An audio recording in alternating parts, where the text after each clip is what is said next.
Danes so dovoljene sanje. Jutri je nov dan.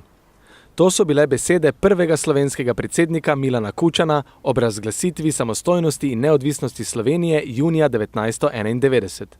Kljub vsemu pa pot do osamosvojitve Slovenije ni bila tako enostavna.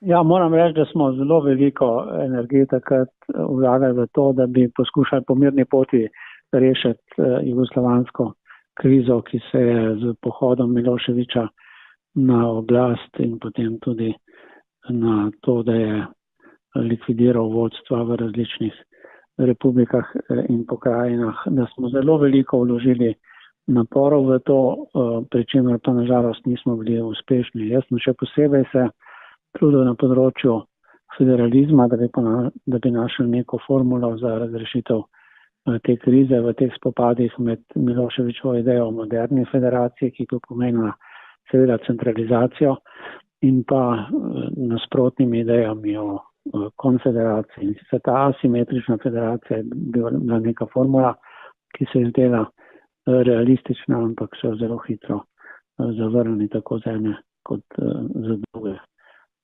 strani. Slovenija je na poti do osamosvojitve izbrala ravno pravi trenutek.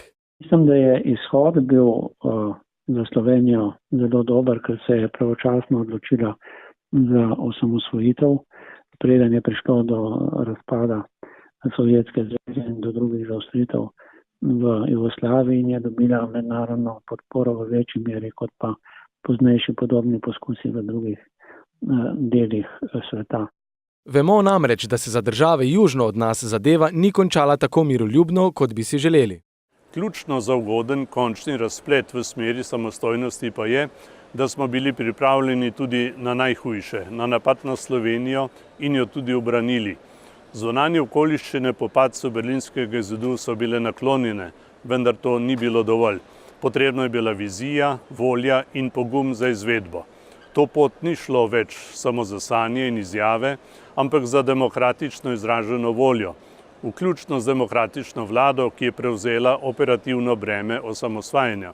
Prav zaradi tega je bilo takrat za tako velik korak potrebno pokazati veliko mero poguma. Ja, dva sta taka dogodka. Prvi je, kjer sem res čutil na svojih ramenih osebno odgovornost, to je bil odhod iz Beograda, iz tistega izrednega kongresa. Šli smo tja z našim programom Evropa zdaj in poskušali prepričati tudi druge, da bi sprejeli to evropsko usmeritev. Nažalost smo bili neuspešni in seveda ni bil pomemben sam odhod. Pomembno je bilo to,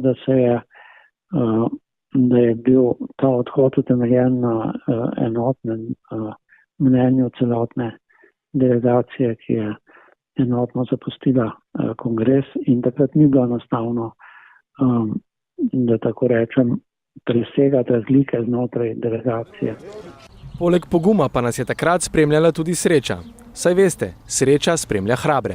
Sreča pa je bila, da smo imeli na svoji strani tako pomembne ljudi, kot so bili takratni nemški kancler Kohl, papež Janez Pavel II, avstrijski zunanji minister Alois Mock, Dietrich Genscher in še kdo.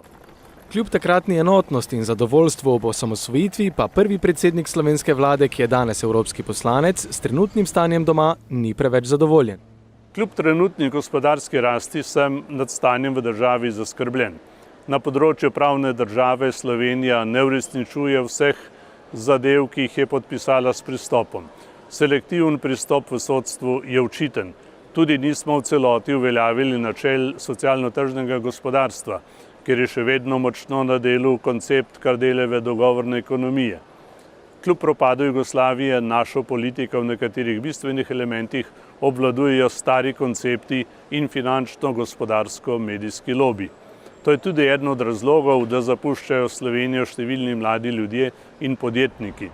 Po besedah obeh politikov, ki sta skupaj s še nekaterimi kovala osamosvojitveno pot Slovenije, je bila takrat ključna predvsem notranja politična enotnost, ki je pred tem in zatem praktično nismo več poznali.